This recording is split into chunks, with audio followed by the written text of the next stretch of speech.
Hello, and welcome all to another episode of Myths and Magic. Your Lord, your Savior, Leonark will be with you momentarily. But first, he has urged me to remind all of the viewers to please keep their pens out, their notebooks open, and their clothes fully on.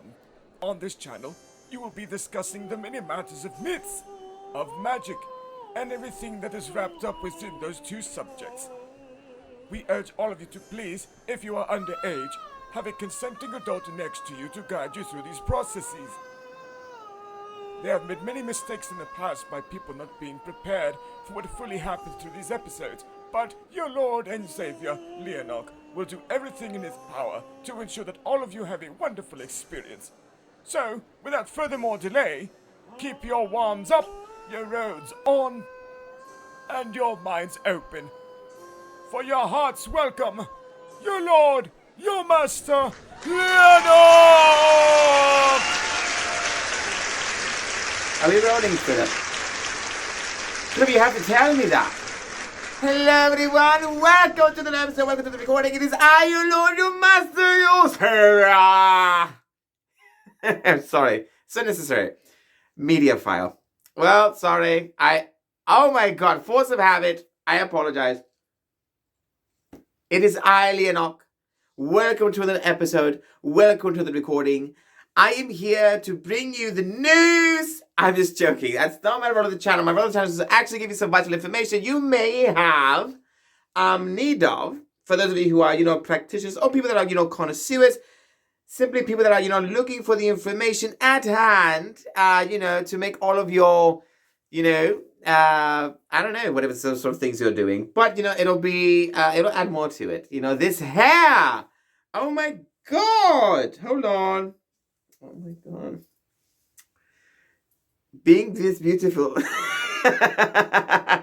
No, I'm just joking. No. But seriously though, I am happy today. Because, I've had this nice little proper break. I've been able to, relax for a bit. It feels like it's been a bit asinine, the amount of work I've had to do. But this new job, working at the portals and things that I'm doing, it feels like there's never a day where I'm not working. But I'm happy that I'm able to record something here to do something for you properly. So, despite the whole, drastic of an intro, I am happy here.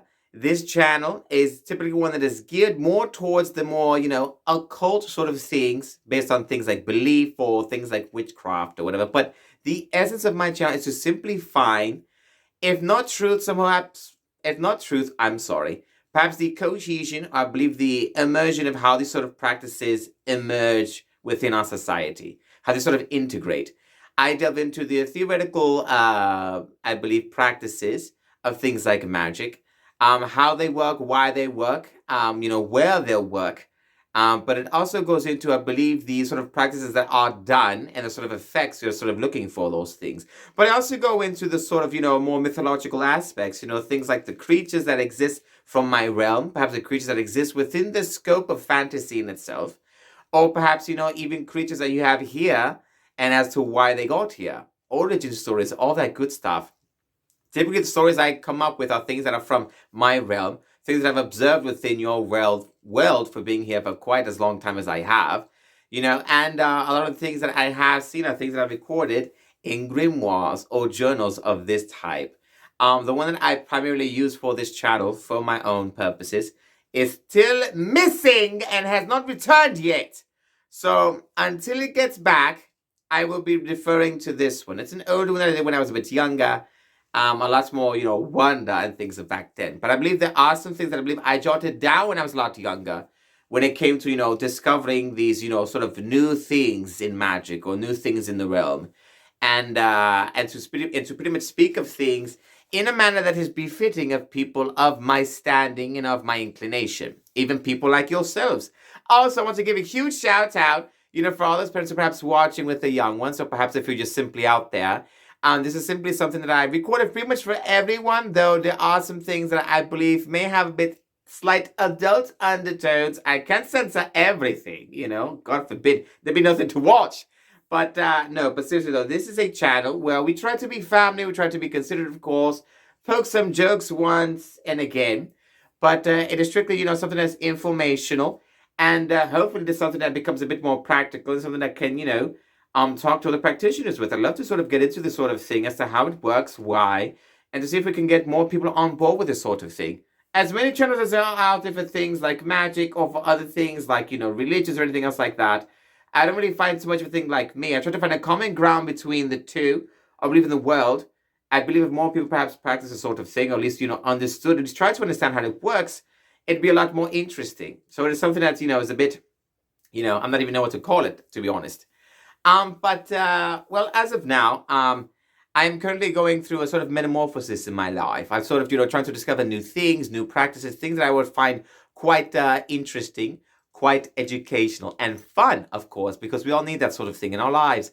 And so I think it is important that I perhaps go deeper into these certain subjects and matters. And with that said, I will be leading into the subject of today's video.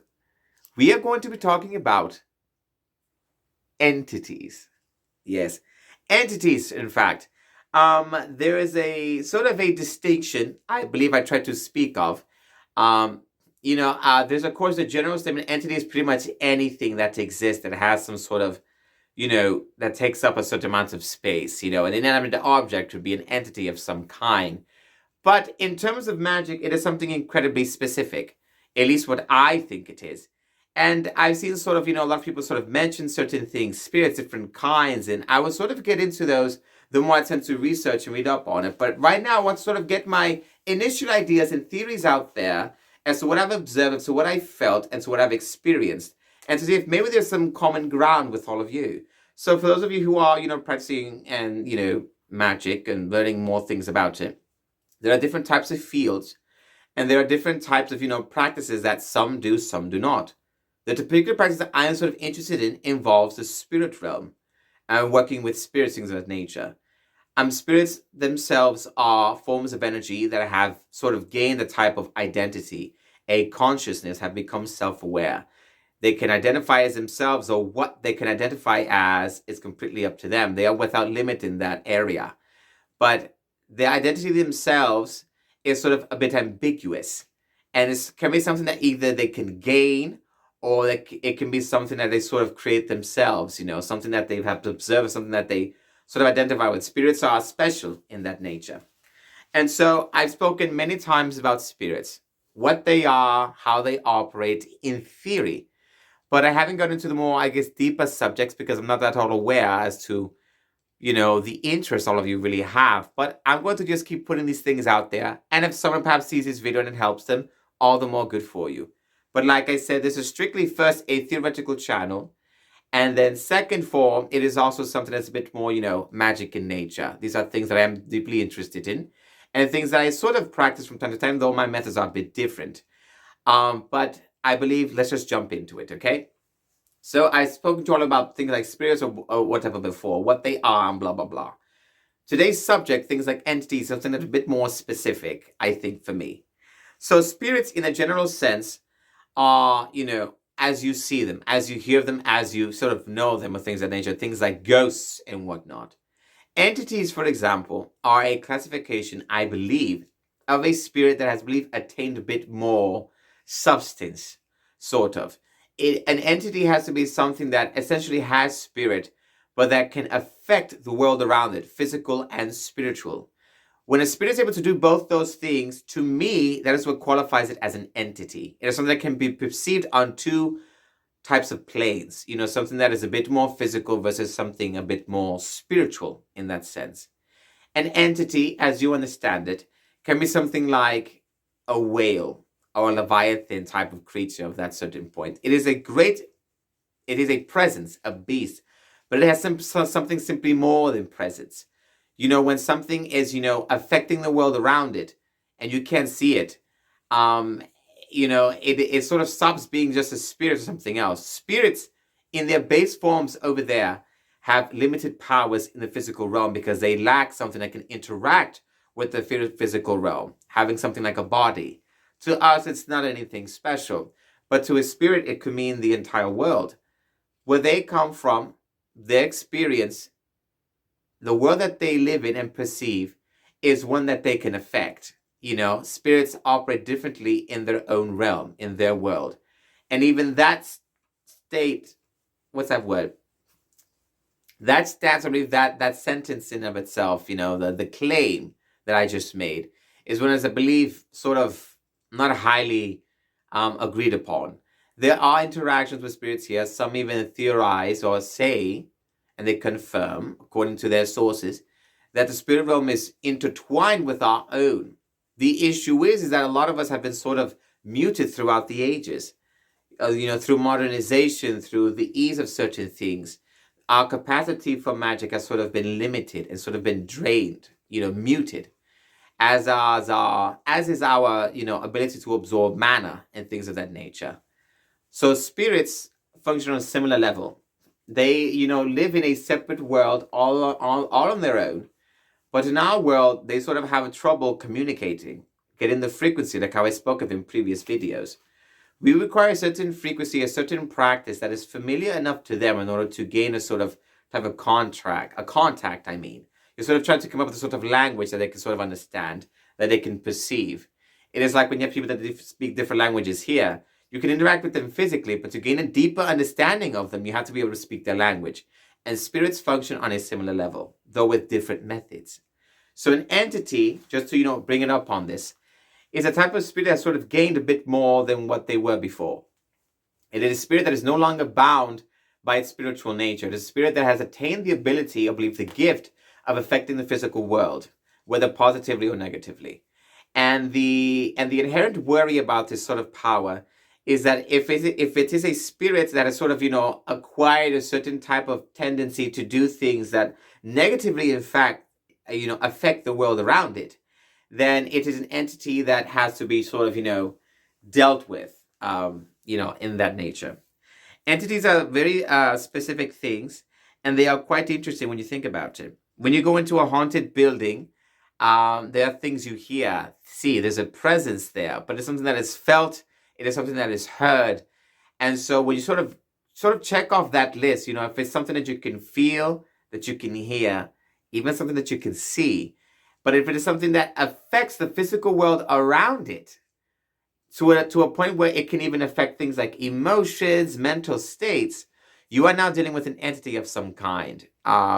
These things tend to be a bit more powerful. And there's perhaps another name, a synonym, that maybe other practitioners know perhaps a bit better than I do, as to what these things can sort of qualify or classify themselves as. Now, while diving into this sort of thing, and this is what I'll be more to touch on a different video, but I believe for the sake of, continuity, I believe it is important to sort of discuss. So, in the practice, there are things known as servitors, even things like tulpas and things. It is something that is, it is known within the community. Mages back home practice this sort of thing very well. But these sort of things are not always spirits, insofar as servitors are concerned.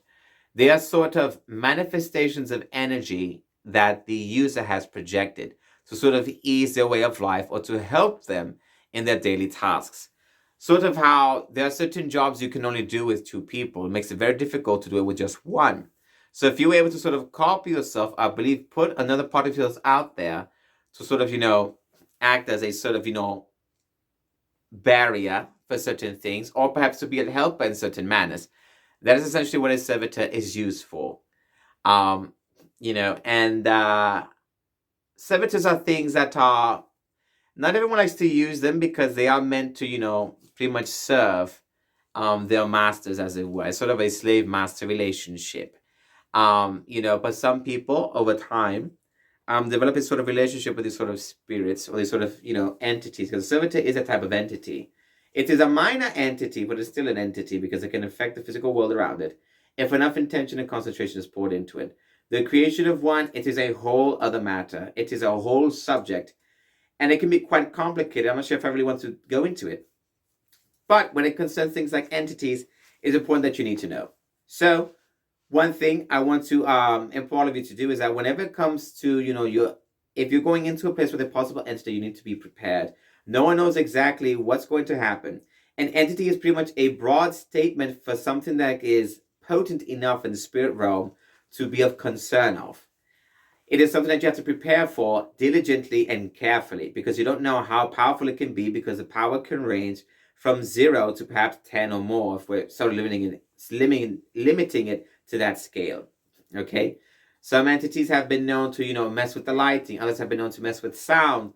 Some have been known to move objects. Some have even been known to, assault persons in certain weird manners. And these sort of things can happen. That is why it's important for you to have sort of protective amulets, charms that have been charged with energy and with your intentions in order to properly, protect yourself against these sort of things. Not all entities are negative or evil things. It is simply a type of energy that's sort of, grown in strength over time. And some can even become, arise from natural places. There are certain landscapes themselves that have sort of become entities or hubs of entities. When you're in a place that has so much history, there hasn't been so much change by human hands, the magic and mana is still persistent there. So over time, without any sort of draining or anything else, the mana and magic within that region can sort of build. And over time, the energy starts to learn certain things, sort of, pick things up, every now and then starts to become a bit more sentient. It sort of becomes like a spirit, in other words, And there are certain things, for example, that for things like trees are capable of eating and killing things as well now. Many of you probably don't know this, but there are certain types of plants that are indeed hazardous and poisonous. And there are things like trees that have that they lay out traps and things, and they sort of it's a whole thing. Sylvans is what we call them, pretty much where I come from. But in here they have different names. But when it comes to things like concerning entities, I urge all of you to sort of be very cautious and be very aware that these sort of things can happen to you if you're not careful. So it's something very important to learn, okay? So, it's a very brief thing for entities, but I feel like it's important to discuss. Now, can something sort of take up and affect the physical world and not be an entity? Yes. Okay. For example, a huge type of machinery of a certain kind, and even certain natural forces that are able to change the world around it are not really entities in of themselves. In a physical sense, you could probably give it the characteristic of an entity, but it is not. For example, a volcano. Let's think of it this way. It is a large mass. It is a large land mass, a structure created by the world itself that is capable of creating more of it. But in doing so, it does so in a very, violent manner. It is incredibly capable of changing the entire landscape around it, even the weather at certain increments. It can devastate wildlife. It can devastate the oceans. It can poison the water supply. It can sort of block out the sun, create darkness, do all these crazy things. But the volcano in of itself doesn't have really a spirit or an entity to call from. These sort of things work individually and ambiguously, or is it ambivalency, whatever. It's incredibly random, and it can happen a lot more frequently. Things like volcanoes or natural disasters have a certain cyclical nature to them. You can sort of predict when they're going to erupt, when they're going to do what they're doing, and usually after they do so, they stop for a long amount of time. But entities are a bit more consistent in that they're not all the time, barricaded within one area or within one region. It is entirely possible for an entity to move from one place to another. The reason why sometimes they don't is because there are other forces that sort of keep them from moving. So it's like I told you beforehand, how there are certain things like spirits that sort of, govern a certain area. These are two large entities. And like I told you before, things like gods, for example, are spirits that sort of gained power within their realm, either from prayers, from sacrifices, offerings, whatever it is, they sort of gain that power. But they themselves can become limited, so they sort of seek the help of other ones, but they still have the power. Other times, if other spirits don't come, the primary spirit of the god makes an offering to entice them to come over, and they sort of, meld into sort of a being. They sort of become one identity. And some spirits have been known to devour other ones. The other ones aren't really dead, but they sort of, become, entwined within the primary spirit, okay? It is only upon the spirits whose dissipation, or some say death, even though they don't really die, as the spirits also disperse and they go to other places. But through a long time of, being enraptured within one, the identity that the spirit had previously disappears and sort of becomes one with the other one. And so they sort of lose their identity and their sentience, and they sort of devolve back down to just just primal energy. That the primary spirit that absorbed the other one then uses to either attain more power to affect the world around them. Gods are entities of a certain type. If they are affecting the landscape, if they are messing with the wildlife, doing anything else, even messing with people's minds, which happens a lot, it is a type of entity. Now, these sort of type of spirits and things of that nature, they sort of, they sort of go around the landscape, affect everything around it. When a lot of spirits get into a general area, it can cause a bit of confusion with the natural landscape, depending if they are conflicting in their energies. Spirits sometimes, they do argue, they have conflicts with other ones. You think it is simply a human issue. It is not. Spirits go through this sort of thing at the same time. As we understand that there are different types of elements as energies, we have to understand that with those energies, there are different spirits as well. And so within the spiritual realm, gods act as huge entities that govern certain regions. And so when a individual spirit or a certain type, even if they gain power, they can't just traverse and go to any other place they want, because they have conflict with the primary entity that resides within that area. And so it is something that is quite dangerous and risky for that one spirit that wants to maintain its identity as much as possible. And it only allows them to sort of stay within their jurisdiction. That is why a lot of them seek refuge in things like abandoned buildings, things that have been devoid of spirits like ourselves and energies that they can then inhabit and increase their power, or to remain as, invisible to the powers that be outside. Because there are certain things there. Certain buildings can act as barriers for the spirits. There are some times when, the energies that have been used to make the building still dwell within it and sort of, create a sort of weird shield or a field that is around an energy source that is around a spirit that is a bit more, homeopathic to it, instead of one that is, a bit more, adverse to that type of energy. And so when it comes to things like spirits or entities, they sort of prefer to just remain where they're strong, where they are respected, and they sort of keep to themselves within that area. That is why you have things like regions. That is why you have things like hauntings or everything else. When you go into a certain area, if you're paying enough attention, if you're sensitive enough to it, you sort of feel, it feels like you're passing a veil, a sort of wall that sort of you go through. And then you sort of get these weird, strange feelings. You get people that get the feelings of awe and wonder, of happiness, of excitement, all that shit. But then you have other times where you feel a bit more anxious, you feel a bit more sad, you feel a bit, depressed or even angry going through a certain region. And it is because the field that governs that area, or at least the entity you could say, has done enough to the landscape where the energy within it can then, change those who go inside. That is why you have certain regions or areas within even our own countries that are a bit undesirable to live in. Just being there, a person has to get out of that area. There's sort of a conflict with no resolution there. And so that's pretty much the problem. Spirits are sort of, are fine with it. They're sort of aligned with it. Remain in those areas for an indiscriminate amount of time. Spirits that do not tend to leave. That is the same thing that happens within our realm, with things like areas, poor areas, rich areas, middle class areas, areas where there's a lot of crime, theft, or everything else. There are people that sort of deal with that sort of thing, that sort of align their spirits with that sort of type of energy. And granted, this is a general statement that I'm making. There are people that perhaps can't afford something, or so they try, but they sort of have to inherit certain customs or, practices. Even they had to sort of change their energies in a certain way in order to survive within the area that they reside in. When it comes to things like the spirits, they work in a similar manner. So before, I think a long time ago, I mentioned how, sometimes you can have a spirit that, can be beneficial to you, that some spirits just seek a home, somewhere to belong, somewhere to live in. Because where they used to be perhaps is no longer desirable, or perhaps an entity of some kind has taken up its place. So like I said, an entity is essentially a spirit that has gained enough power and influence within its own realm to a point where it's able to affect the physical realm in this one. Not to an extent like a regular person could. Believe it or not, we can affect the world a lot more than spirits can, because we have our physical bodies here. We sort of become one with the world. But because we have, sort of melded ourselves with this form and everything that we experience through this form, we've sort of forgotten how it was like to be on the other side. And we don't really know how to communicate or how to affect the spirit world in that nature. And that's not even including the fact that many of us are doing things in their world unbeknownst to us that could be causing them issues, you know, like the movie Poltergeist, for example.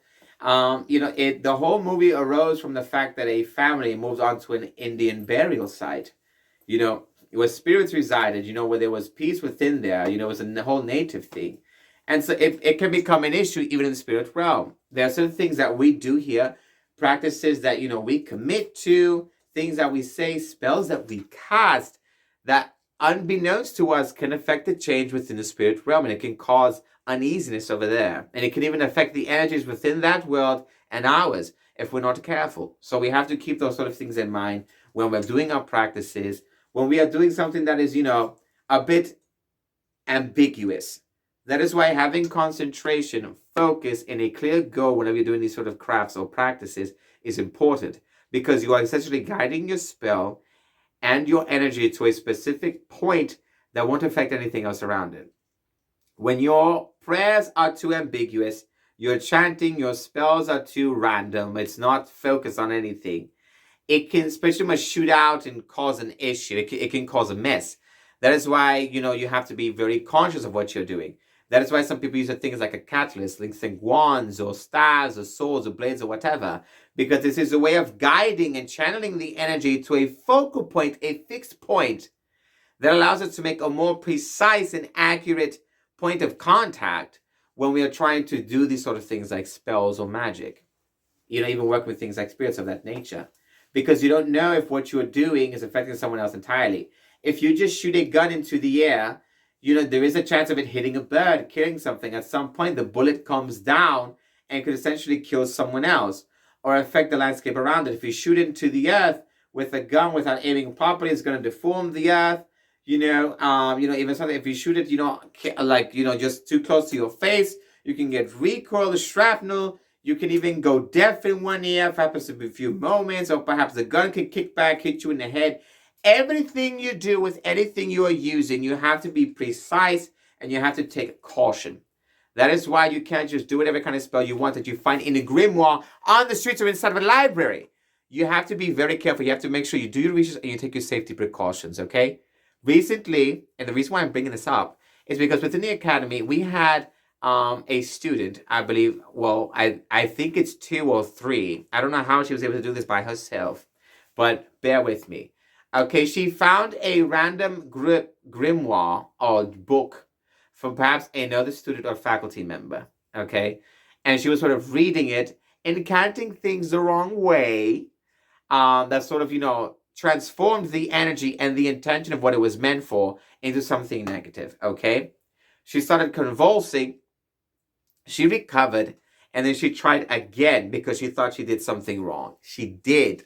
From what she says, she was doing this for a while. She was doing this during recess, okay? Recess, you have like an hour recess. It's enough time to just relax, get some things in, clear your mind out, practice your incantations, your spell work. And we have areas where people practice their magic, we have an area, a sparring area. We do have that. And we have another area where, the kids, they sit there and they sort of chant these spells, we have this thing called a void chamber that is essentially a small box that is sort of encant their spells into. Sometimes it's a room and it sort of controls everything in that area. So if they're focusing it, it's going to go into that box and it's going to have the desired effect if they're doing it right. If they're doing it incorrectly, the box will sort of, take care of it for them, If they don't close the box will close itself after a few seconds, keeping whatever bad energy inside, getting rid of it if it needs to. This girl did not have that. She didn't have somebody else looking after her, and she was doing it out in the open with no focus, no catalyst, and no supervision. Unbeknownst to her, what she did in this room ended up causing a chaos in the other one. She was reading a grimoire that belonged to one of our faculty members, we believe. It hasn't been figured out yet. There were some students that reported seeing something manifesting within the room. A strange spirit of some kind became an entity, then became an abomination later on, and started attacking the students inside. We had a teacher inside, was able to incapacitate it and get rid of it. Another student on the other side started going around in circles and they couldn't stop. And there were people crying inside the room. That sort of thing can happen if you're not taking your precautions, okay? Pay attention to what your teacher's telling you. Do your things properly. If you find a book, do not read it. It is not yours, okay? And also, that is why we encrypt whatever we do so people aren't reading things without knowing what the fuck it's doing. You have to be absolutely positive and aware of what you are doing, and you have to do it in safety, okay? We are not tolerating this any longer, okay? I don't want to hear any more excuses out of the students, okay? We have to do something because what we are doing is revolutionary and this is new. There are parents that are after us right now at the moment, and they are holding us responsible for the caretaker of the kids. Yes, they do sign in papers, and they answer that there is an inherent risk to this, okay? But while the kids are at the school, it is our responsibility to look after them.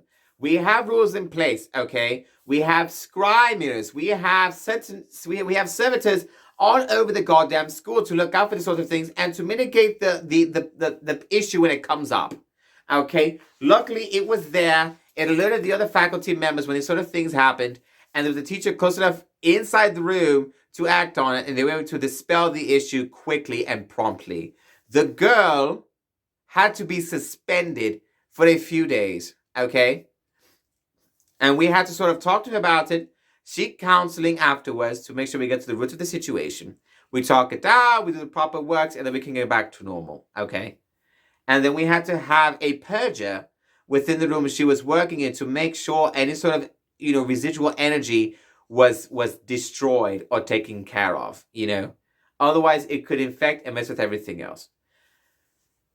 It's like there are signs no one reads. There are protocols no one follows, but these sort of things happen, and I get it. Sometimes you're young, you don't always read, you do whatever, and you're impulsive, which is not always a bad thing.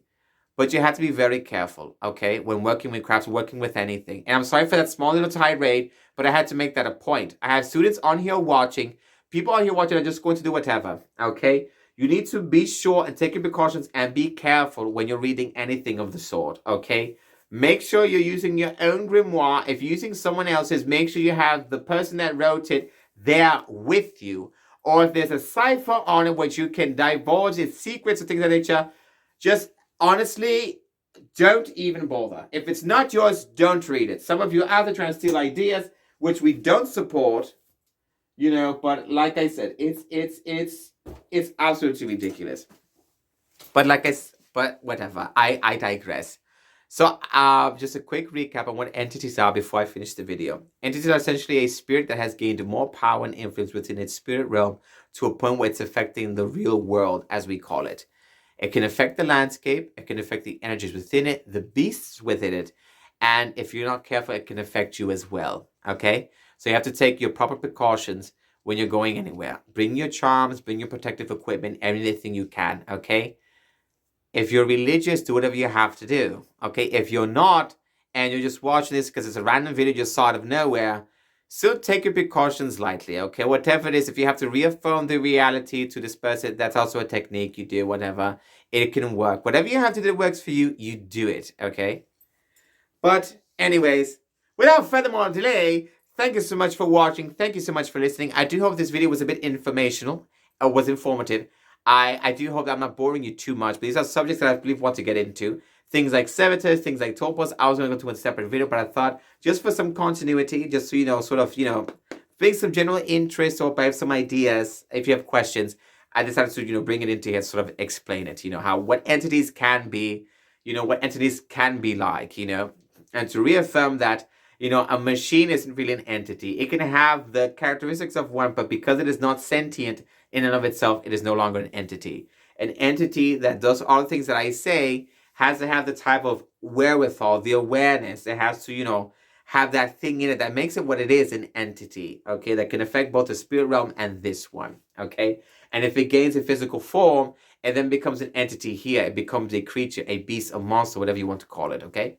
So, there's all that. But, thank you so much for watching. Thank you so much for listening. I urge all of you to make sure you're practicing your things in safety, whatever it is, that you're doing it with your gloves on, with your clothes on, please. And I said something else. Okay, that you are being kind to others, that you are offering help when it can be helped. That you are, keeping the most dark and terrible things in your closets, under your bed, where it belongs. Or, if you're, want to do something daring, I urge you to do it, with confidence, but to be safe about it, okay?